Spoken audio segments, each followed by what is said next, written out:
Welcome back.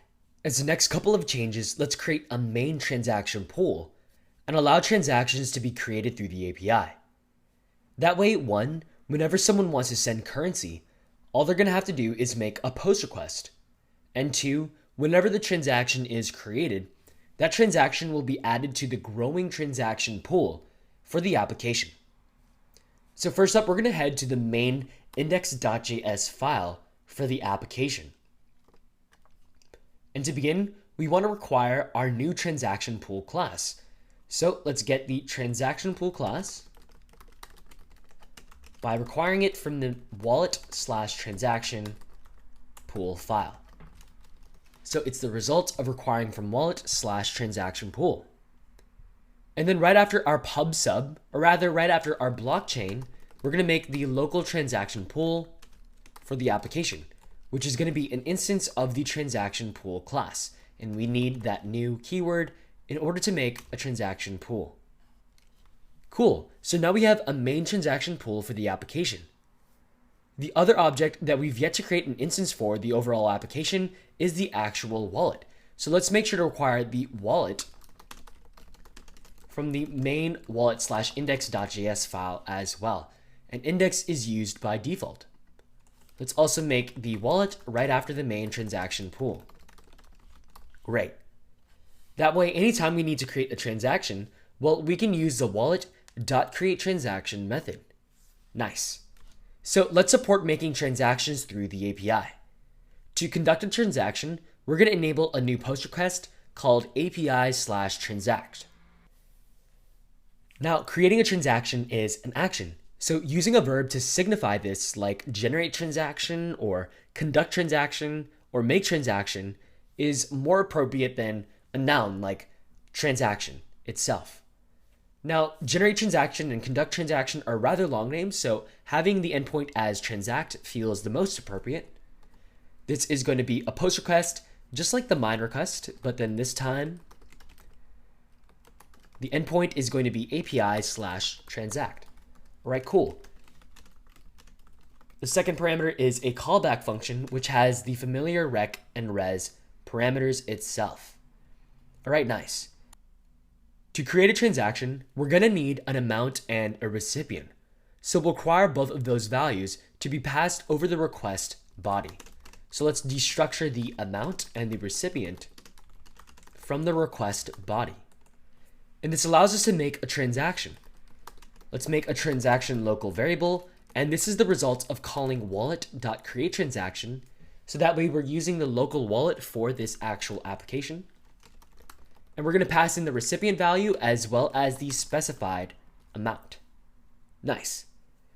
And now that this transaction has been created, let's make sure to set this in the local applications transaction pool.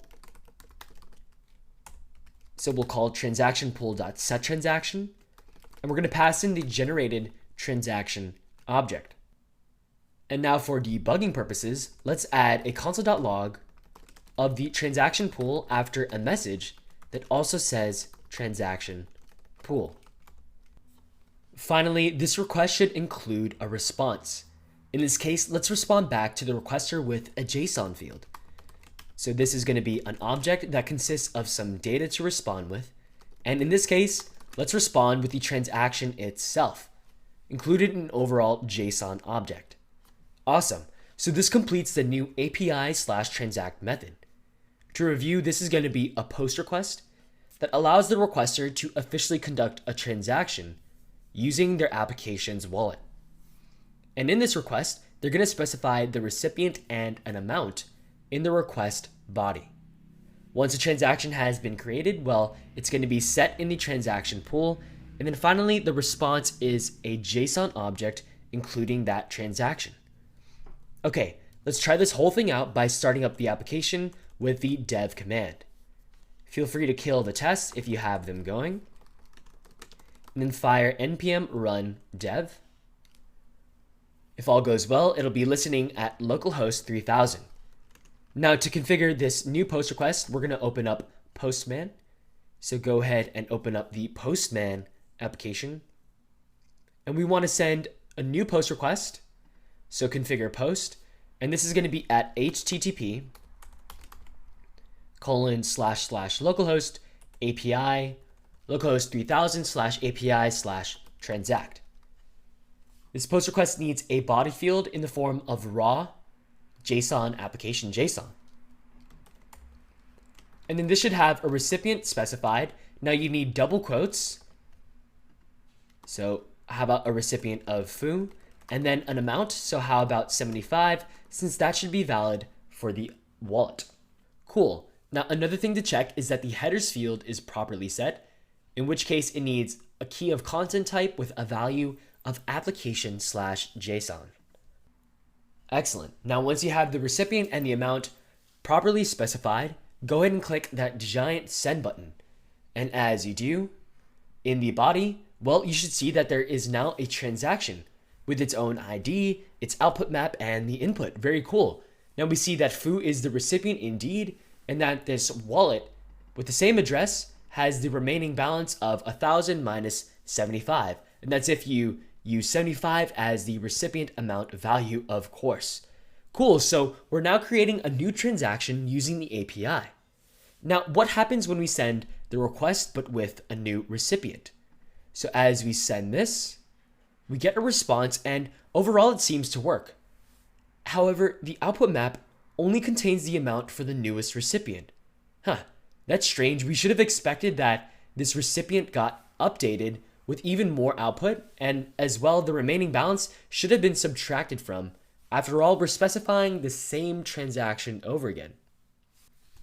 So if you recall, we spent a bunch of time implementing the update method within the transaction class. So it's curious that this transaction is not updating. But that's precisely the problem. At this point in time, we're not calling the update method in the API/transact code. So what we need to do is, if we find that the transaction already exists in the pool, we should make sure to call transaction.update rather than creating a new transaction. Now this leads us to another issue. Let's try specifying a huge invalid value like 69, so 999,999. And as we do this, the response is that, well, there's an error and the amount exceeds the balance. Now it's good that the transaction didn't go through, but if you look at the command line and our running application, luckily the application hasn't exactly stopped, but we should probably respond with an error that is more graceful than this huge HTML file with this field that says error amount exceeds balance. So overall, we have two things to fix. One, our API transact method should call update. And two, we need to configure our Express application to handle these errors more gracefully. It'd be nice if there was a JSON response which contained a nice error message. So let's fix both of these issues next.